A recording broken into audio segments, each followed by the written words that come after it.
What a joy to sit down with my old pal Ronnie McDowell. Welcome, Ronnie. Thank you, Scott. It's good to be with you, seriously. It's been a while. Yeah. But I used to come hang out with you a couple times a week. Boy, you sure did. And right here at this table when you did my book, and I never will forget, when you came up to me and you said, Ronnie, I want to do a book on you. And I said, no, I'm not old enough. And you said, yes, you are. That, you know what? We started working on that book 11 years ago. And it came out 10 years ago, a decade ago. You've got to be kidding And me. after all this time, we're still pals, so that's great. All right, we're going to start with the serious stuff. Okay. How is your health? Well, my health is, believe it or not, unbelievable. The doctor, 38 years old, I was telling you that story. Just beautiful girl, 38. So I was kind of leery about that, as I told you. And just before she put that mask on me, I had almost an 80% blockage here in my neck. And I was in Pennsylvania doing a show. And I was, instead of singing this, Watchin Girls Go By, I went, Watchin Girls Go By. And I went, what's wrong with my brain? And it wasn't connecting with my voice. And I kept stumbling, and I sang happy birthday to this older lady, and I couldn't even do it. So Ronnie Dean, my son, gets up from behind the drums, because he's my drummer, and he said, Dad, are you all right? And Scott, this is verbatim what I said. I said, no, son, I think I'm having a stroke. I mean, I knew. That was in Ole, Pennsylvania. Ole, Pennsylvania. June 21st. Yeah. They were live streaming that. Yes. People were tuned in, including yours truly, watching it. And I know you pretty well, not as well as your son Ronnie, who's sitting right behind you, but from the time you walked out there, it was about 1,000 degrees, first of all. Yeah, it was. And it was in the middle of the day. Yes. So it was so hot, but I could tell something is a little off here. Something, I think the heat is too much or whatever, from the first time you walked out. And I could tell Ronnie is keeping a close eye on you. He's watching every move you make. And it went on, and then you went out and you sang the happy birthday, and you could tell he's getting more and more concerned. Yeah. But I thought it was the heat, because I know how great shape you've always been in. Yeah. And I thought, well, there's no way it's nothing more than he's having a heat stroke, which is serious enough, but it's nothing more serious than that. But anyway, Ronnie kind of stopped the show, took you aside, asked you how you were doing. You said you were having a stroke, you thought. Yeah, I knew I was for some reason. I don't know why, but I literally knew I was having a stroke, but I had no earthly idea this was about 80% blocked, because my family has a history of cholesterol. And when that happens, everybody has cholesterol. Everybody, even when you're young, you have plaque. And so, it just built up. But I mean, Scott, you can't be on this earth 75 years without something breaking down and shaking loose. Well, let's get a close-up. Let's show your neck right there where they did the surgery. She said, Ronnie, in 6 months, you won't even know you had that done. Still a little tough there where they cut, but they had to cut me open twice. So when they woke me up the first time, she said, Ronnie, I hate to tell you, but we got to go back. I got to cut you back open. I said, Christine, I hope you're kidding. She goes, Ronnie, you got a blood clot, and we got to cut you back open. I said, okay, put me back to sleep. And so after you were in the hospital a couple days. 3 days. In Pennsylvania.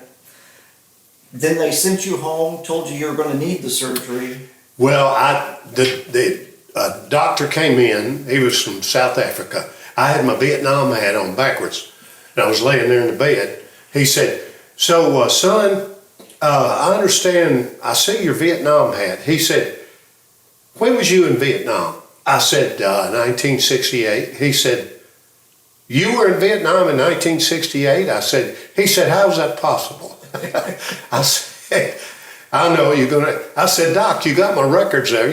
I'm 75. He said, that's just kind of crazy. I said, well, I'm a time traveler.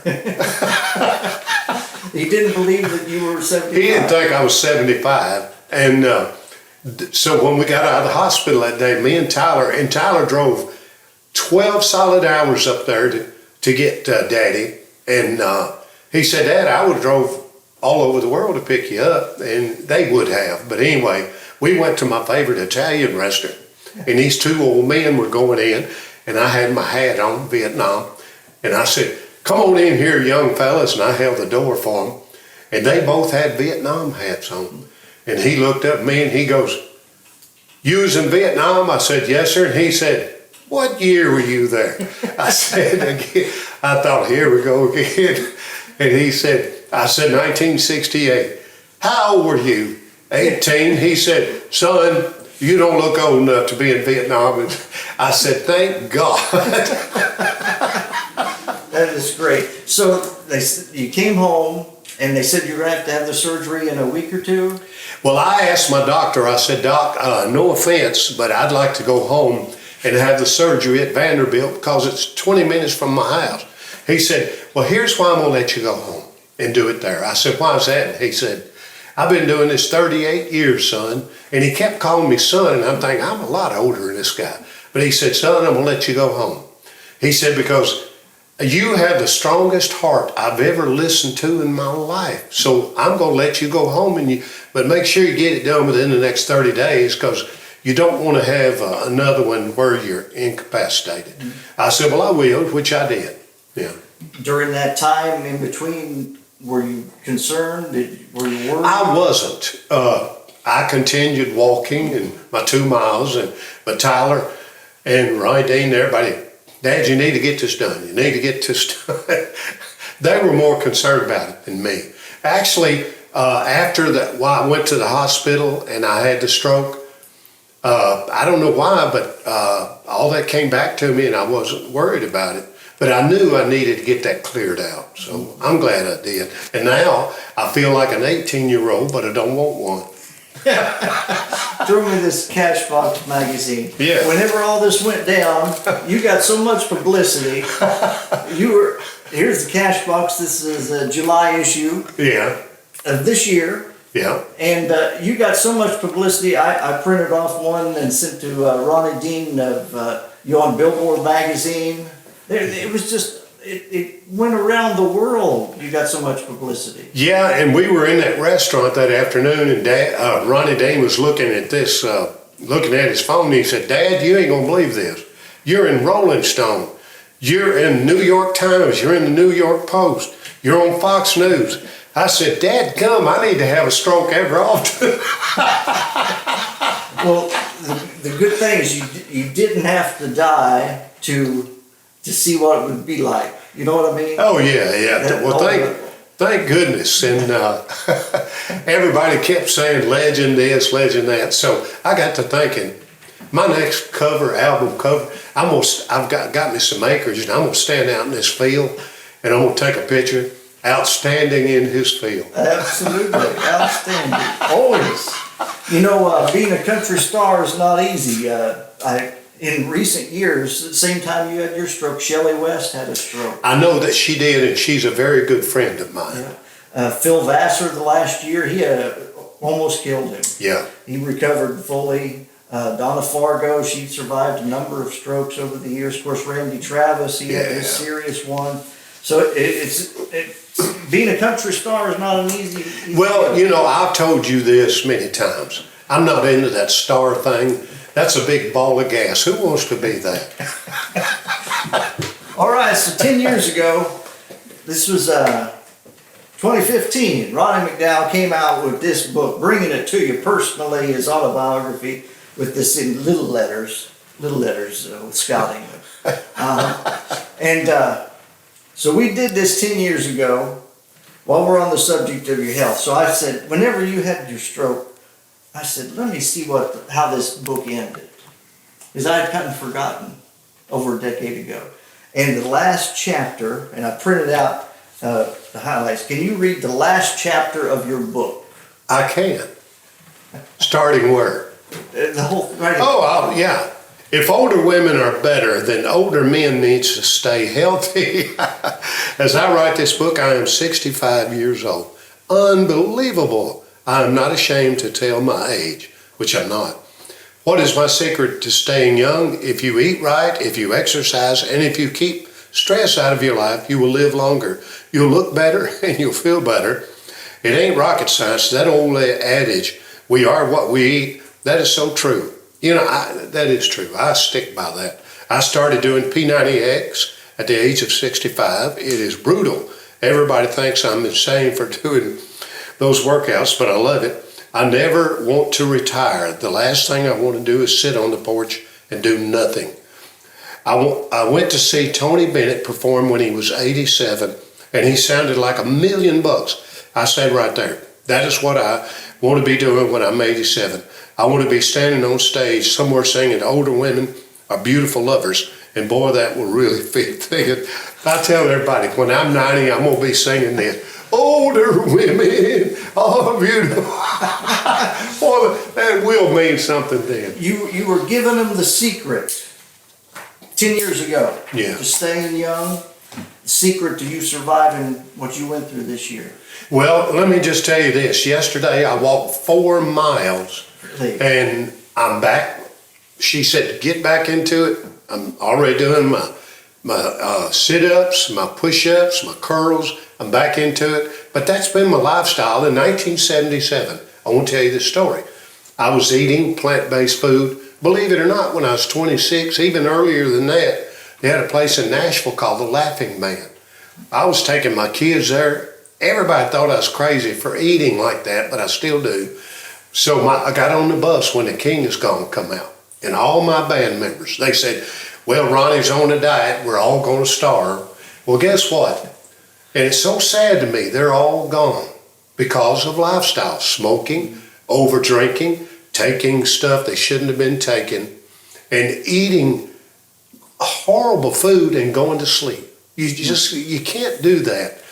And plus, I really do try to keep stress. I've got a little sign there. I'll show it to you in a minute about being happy. So that's what I try to do. I just be happy. There is so much negative stuff in the world, as we know right now what's going on. Sure. And I just love happiness and being happy and just, and I'm at peace at 75. And I'm happy. Like you would not believe. I tell everybody, if you want to be happy, get you a dog. So Ronnie, we did this book 10 years ago. Which is crazy. Yeah. It just seems like a few months ago. And we had a ball doing this. Yes, we did. And you sold quite a few books. You You sold think? a lot of books over the years. They're all gone. Luckily, I kept one. Oh, I'm going to show you this one. This is a special one. Okay. And I wish I'd kept more like this one. But we were busy that day. Yeah. Do you remember?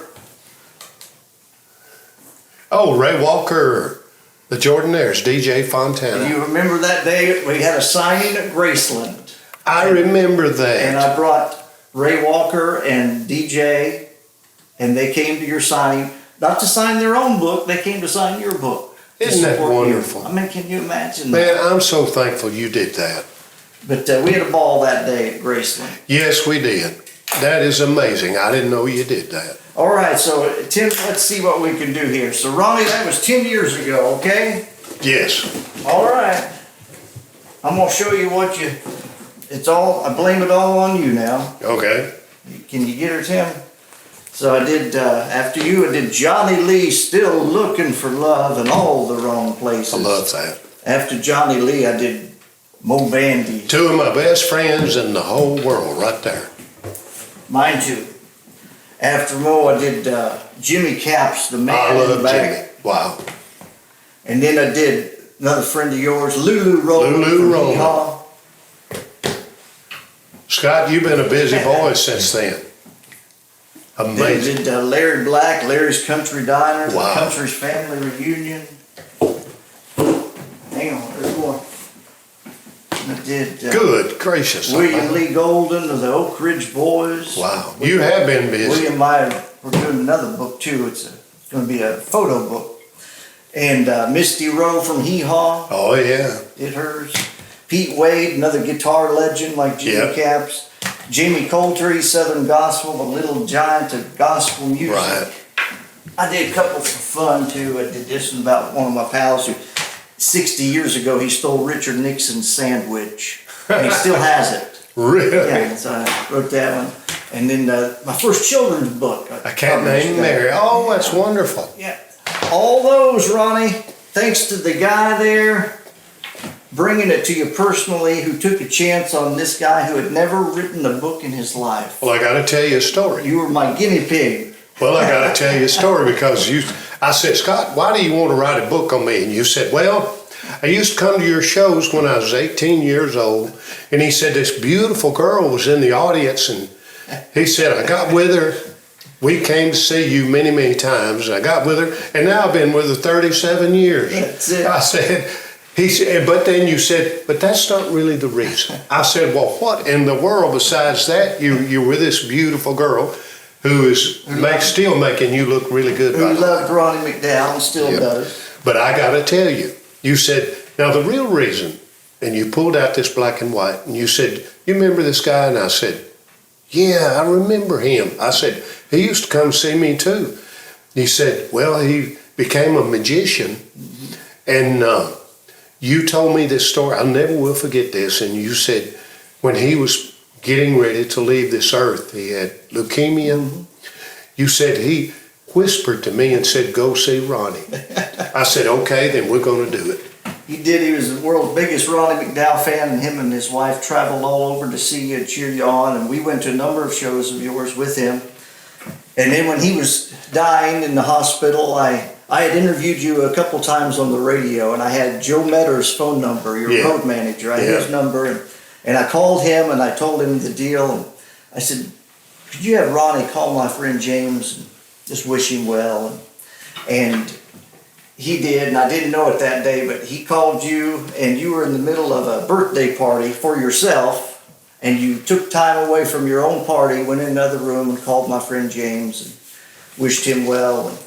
And I never forgot that. And in all my years in radio after that, every day I played a Ronnie McDowell song until I retired from radio.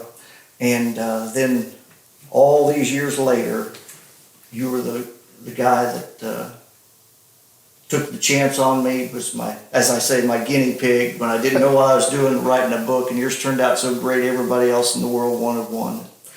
Yeah, I never will forget. Crystal Gale walked up to me at a Kurt Webster party, and she goes, hey, Ronnie, you know that new book you got? I said, yeah. She said, who wrote that? I said, Scott England. She goes, well, I want him to do one on me, but I'm kind of shy. She still is. We've talked about it numerous times over the years, and hopefully we'll get it done. Well, I hope you do.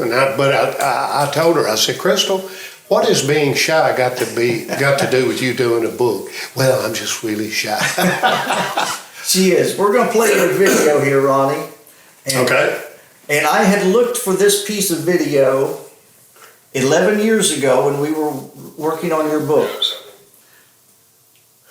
And I couldn't find it. I never found the video. I knew I'd interviewed you on video 100 years ago. Wow. And I found it last week. That's my really? son. And so, that's Ronnie Dean. He's the drummer for the group Six Shooter, by the way, on Curb Records. How's 6 Shooter doing? Oh, pretty good. We're still hanging in there. Hanging in there. You know, I don't know. Just for and you're going to talk about your There's a son little here. blind Jane, and you just can't mess it up. I'm telling you. But I know it's real dark. It's just with the home video camera. Wow. Shoulder will break before it's over. Ronnie, nice to see you again. Welcome. Good seeing you, my friends. Good to be back. You know, we're here on a rainy day in Greenup, but we can't do anything about the Lord's work, can we? That's right, and we're going to work through it. That's right. You know, you introduced me to your son, who's in the back here. I know, I was at Decatur, Illinois, about a week or two ago. Oh, were you? You were there, and your son, or one of your older sons, and then you had the little guy who stole the show. Yeah. Is he around, or is he at home? He's at home. He's just started the first grade, and today I called him, and this was his first week of actual school time. That's crazy. For the next 12 years, so this was his first week, and he did real well, and he likes it. And he says he's got a really good-looking phys ed teacher, and he took her an apple yesterday. Oh, get off to a good start. Hey, he taking that today. So anyway, that's from probably almost 20 years ago. Oh, how old is Tyler now? 35. So that was almost 30 years ago. That He is just started crazy. school with this video from 30 years ago. But I couldn't find it in all the time we were working on your book. I couldn't So I had to find be it. in the early 40s. Well, yeah, 30 Yeah, years ago. mid 40s. Yeah, that's All right, crazy. I'm gonna I'm show glad you. you got that. I'm going to show you one more. This was in southern Illinois. I will be hungry. This is my What's it dad. like being with him that long? And here's my mom in the audience. Because Wow. there's something else I'm gonna ask you and tell you later, but what's it like being with him that long? It's great. Oh, like Tony the Tiger. Oh, it's great. Hey, Audrey, did you have any idea? Hey, Scott. Scott. Are they still living? I got My to tell mom you is. this, by the way, that's the boy right there. I love that. And he became a famous Illinois TV personality up here. This is Scott Inman. Did you have any earthly idea when you come here tonight that your dad and your mama found their thrill 65 years ago? He's a little fatter than my dad never sung in his life. Found my thrill.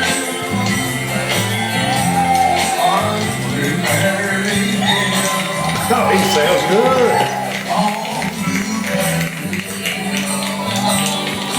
Where I found you. The birds still Oh, he's singing good. on Blueberry Hill. You still are this thrill. You bet. Blueberry Hill. Hey, I wouldn't take nothing for that. That's wonderful. What kind of a show was that? That was at Old King Coal Festival. Oh, yeah, yeah. Yeah, and when my dad passed away, we played that at his funeral. You did? We played that video Wow. because it showed his personality, and you were so great with him. I love that. I wouldn't take nothing for Well, not as much as I do. that. I know. So anyway, Ronnie McDowell and I, we've been pals a while, but you're a special man. Yes, you are. And now you're a grandpa. I am. I love and it.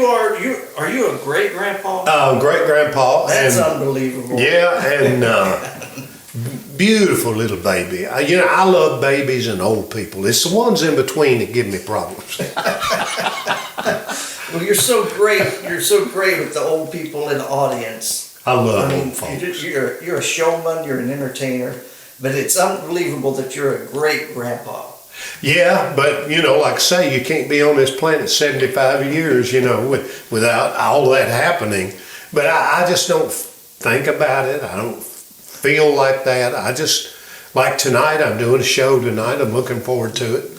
And we got folks coming to the little VIP lounge, which was associated with Ernest Tubbs Troubadour, Sure. Rodney Collins and Jennifer. They literally built that place for me to do these shows, and they have become some of my best friends in the whole wide world. I just love them two people. I'm glad that I had a small role in introducing you to Rodney the first time. And I worked at the Ernest Tubb record shop many years ago, back when I was working on your book. And I remember that. And I loved the Troubadour Theater. I loved it. And when it got sold and all that, I hated to see it go. But then when I saw what Rodney turned it into, it was like, wow, this is fantastic. This is great. It is, and I got to tell you a story because I worked with DJ and Scotty Moore, DJ Fontana, and the Jordanaires. They were on I Love You, I Love You, I Love You. So I was in the Troubadour the other day, and David Ball was back there, and he was getting ready to go on, and David said, Ronnie, I remember exactly where I was when I heard this. I love you, I love you, I love, and he sang that whole song. I said, David, you sound better than me singing that song, man. He said, Ronnie, you don't know how that song affected me. I said, well, that's great. And I said, well, I got to tell you a story. J.D. Sumner came up to me in Peoria, Illinois, and he goes, "Son, you know that song you got out? I love you, I love you, I love you." I said, "Yes, sir." And he said, "Well, when I heard it the other day, for the life of me, I couldn't remember when me and Elvis did that song." Hey, what a compliment. Oh, yeah, you did sound like Elvis on that one. Well, thank you. What's the rest of your year into the next year hold for you? Well, just a lot of work. Ronnie Dean, he basically books me, and we just got booked at the Lincoln Jamboree up in Elizabethtown, Kentucky, and Ronnie Dean, he's actually turned into a booking agent, and so they called him and they booked me, and so we just got back from the Carolinas. We had 3 sold-out shows at one at the Rudy Theater, and this financial advisor hired me to do a show the next day in a field, in a tent, at 11 o'clock in the morning. Wasn't too excited about that, but he was a financial advisor, one of the prettiest places I'd ever seen in my life. And all the people that were in the audience were his clients, and it was packed. But the money that he paid me, I told him, I said, "Randy, you can hire me anytime you like." He used to come see me in Pigeon Forge, and that's why he hired me. Because he said, "The reason I hired you because you get out with the crowd and you entertain them." And I said, "Well, Randy, you know what this is called, don't you?" He said, "What?" And I said, "The entertainment business. And it's also called show business." So I've always had that philosophy. I love to entertain people, and it's called show. And you got to take care of that and the business. But I want to tell you about Ernest Tubb. He was so kind to me. So nice. He had the best philosophies, like Conway Twitty. But anyway, when they told Elvis to go back and drive a truck at the Ryman at night, October the 12th, 1954, Scotty told me this. Now, I'm telling you this because this is history. Scotty said, we went in the dressing room and Elvis ripped his shirt off, threw it in the garbage can. Scotty said, now before I tell you the rest of this, he said, if I'd known he was going to be Elvis, I would have got that shirt. He said, but Ernest Tubb walked in and put his hand on Elvis's shoulder, and he said, son, I understand they wouldn't let you do your new record. No, sir, they made me do the B-side, Blue Moon of Kentucky. Well, it sounded just like the A-side. But Bill, Mr. Monroe wrote that, so I the old Nashville Guard, Sure. And Elvis was out there jumping around, and everybody was like, what is this? Because everybody else just stood there. But Ernest said, this is verbatim. He said, son, you're just different, and it's okay to be different. You come across the street and you do my Midnight Jamboree tonight, and you sing your new record. And he gave Ernest Tubb a Christmas card every year till he died for being nice to him. But Ernest Tubb was like that to me, and he was like that to everybody. But isn't that a wonderful story? Yeah. Well, the Troubadour, also I saw Ronnie at the Troubadour about a year and a half ago. You probably don't remember it, is the night I got knocked out there, but so I was at the Troubadour. He's laughing now. So I was at the Troubadour, and I set the world record that night. You did. For the oldest professional boxing debut ever. I'm 60 years old, and I took on a 23-year-old kid, and I set the world record. You sure did. And almost set the world record for the shortest fight. But anyway, before that fight, Ronnie comes, and we get a picture, and Ronnie's last words to me, now, Scott, I think he might have said, Scott Moe, now, Scott Moe, don't you let this young fella knock you out. And I didn't listen to Ronnie at all, did I? I was sitting upstairs because I'm a big fight fan. I love, good boxing matches. I bet that was one of the most exciting nights that you've ever been to. Well, it was because you were there, and you were, like you said, you were going to set a world's record, which you did.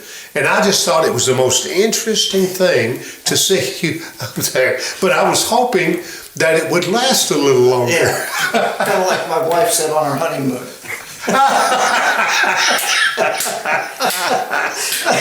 I'm not sure I'd have said that, but Anyway. Yeah, I don't believe I'd have told that to Scott.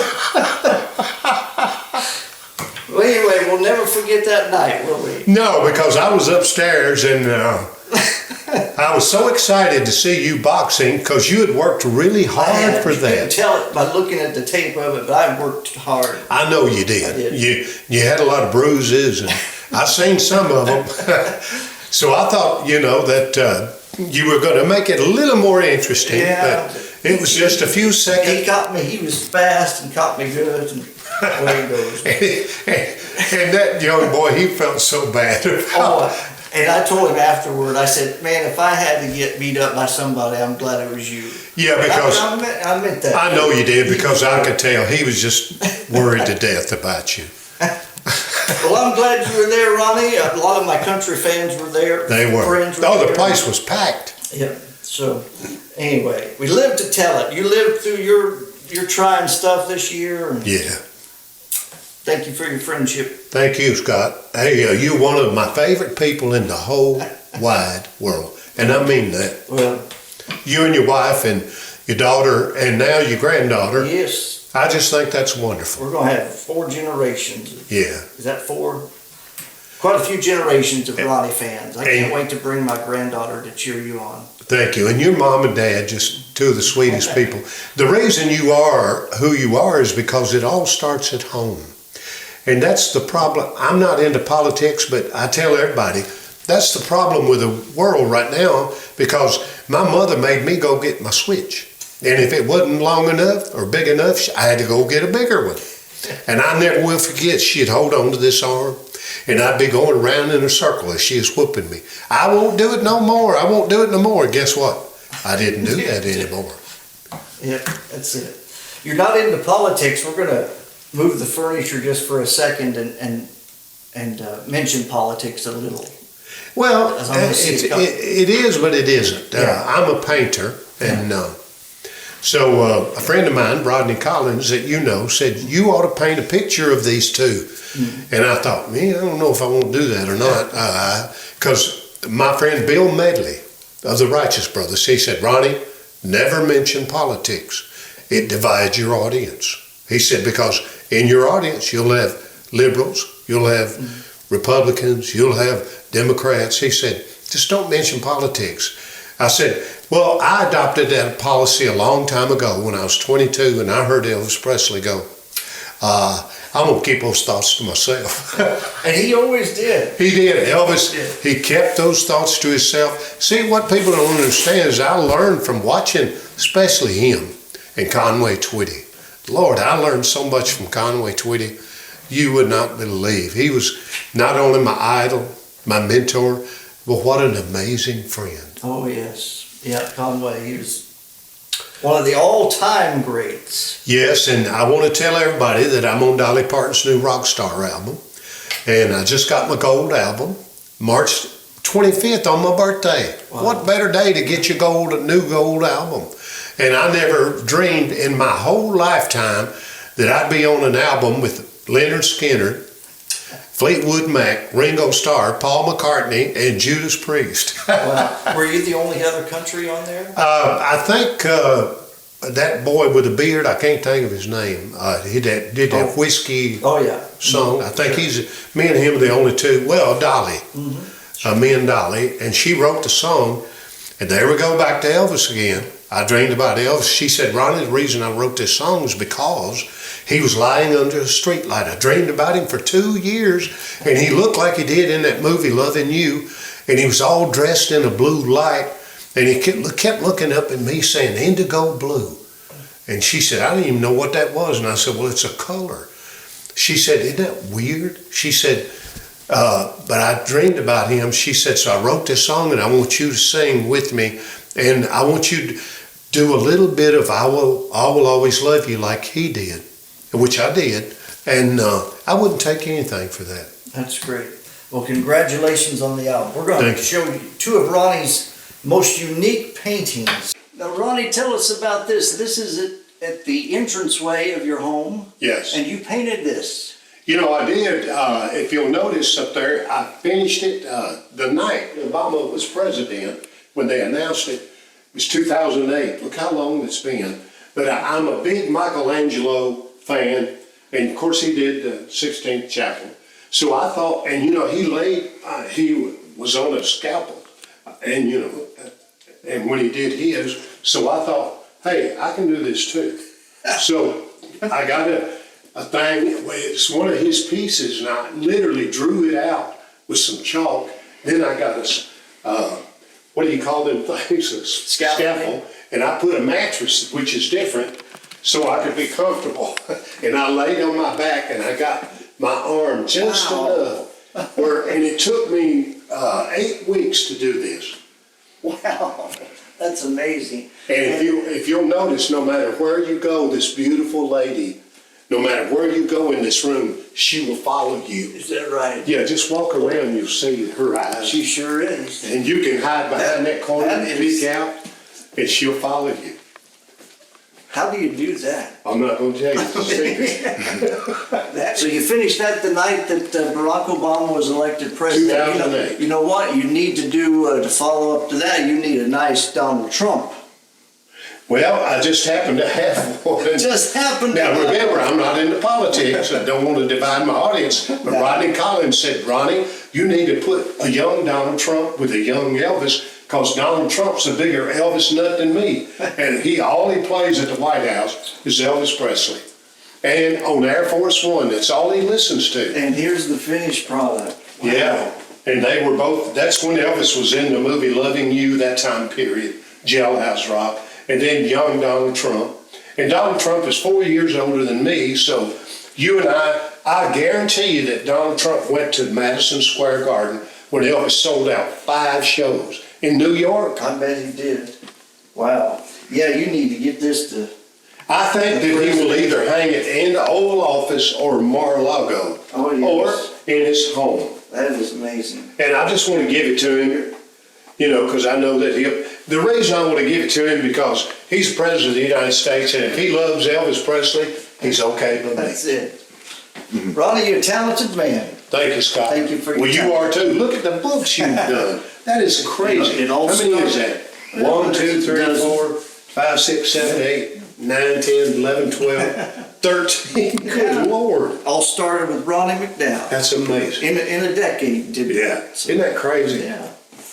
And, of course, I had my boxing career, too. That's right. That took a while. I love it.